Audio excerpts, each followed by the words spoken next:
Eto yung galaw ng bagyong Juan kahapon, 10:56 AM. So, nasa dagat pa siya at mayroon pa siyang mata.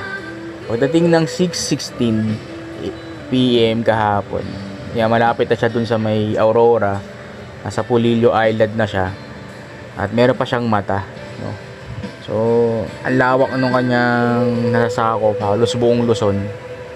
Ganyan siya kalawak. Pero pagdating dyan sa may, paglagpas niya nung bandang Sierra Madre na, wala na siyang mata, no? Ganyan siya, ganyan yung itsura niya. Pagdating niya dyan sa may kalupaan na ng Luzon, no? Paglagpas siya sa mga bundok ng Sierra Madre. So, napakabuti ng Diyos, no? Kung bakit meron tayong ganyang mga kabundukan sa Luzon. Napakabuti ng ating Panginoon.